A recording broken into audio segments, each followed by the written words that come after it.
So imagine that your entire livelihood depends on a lot of factors that are out of your control. Think of things like the weather, what resources or tools are available to you, what your neighbors are doing.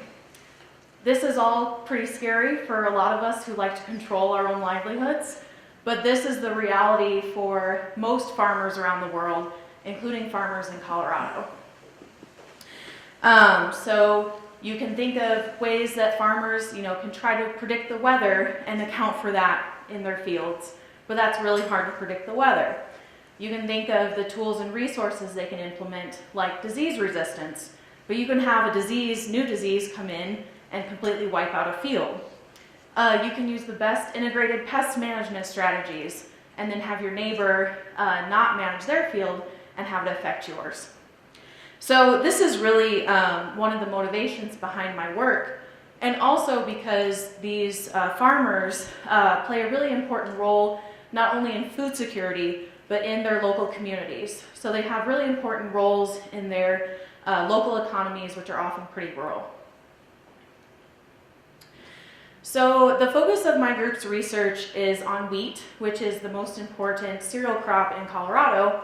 And there are a lot of diseases that affect wheat, including bacterial and fungal diseases, but my group's research focuses on viruses, which are the most impactful pathogens of wheat in Colorado.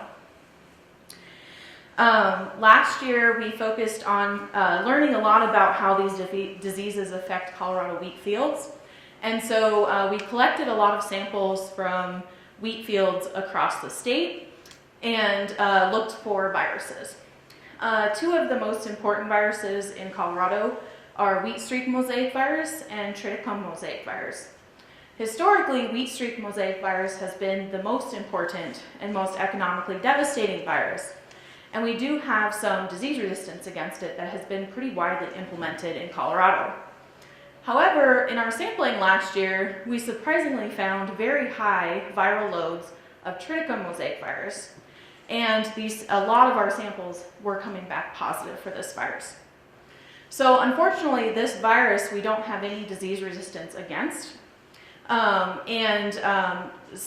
with that, there's also kind of this synergistic interaction between wheat streak mosaic virus and triticum mosaic virus, in that if you have a co-infection, the virus symptoms are even worse. So a lot of our focus was on to try to figure out if this is really happening. So maybe there's a potential that we're seeing this population shift in viruses in Colorado. And this is what we're going to follow up for our field season this year. So we're going to continue our sampling. We spent a lot of time improving our diagnostic capabilities last year. And so we're going to use those new diagnostics to help us figure out what kind of viral diseases we're seeing. We also really want to see not only if this is happening again, but what could be causing this potential shift in population of viruses in Colorado. So is it because we have resistance against wheat streak mosaic virus, and so it's favoring the infection of triticum mosaic virus, or are there other ecological or biological factors going on? In addition to our virus research, we're also really interested in trying to predict what is going to be the next pathogen we have to worry about in Colorado.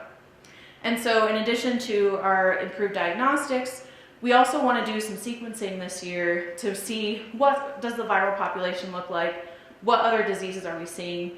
We focus on a bacterial disease as well that has been kind of spreading across the United States, and I think it's only a matter of time before it'll be a problem here.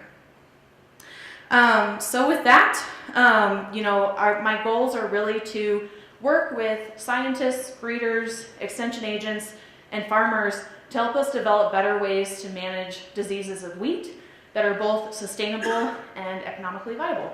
So thank you.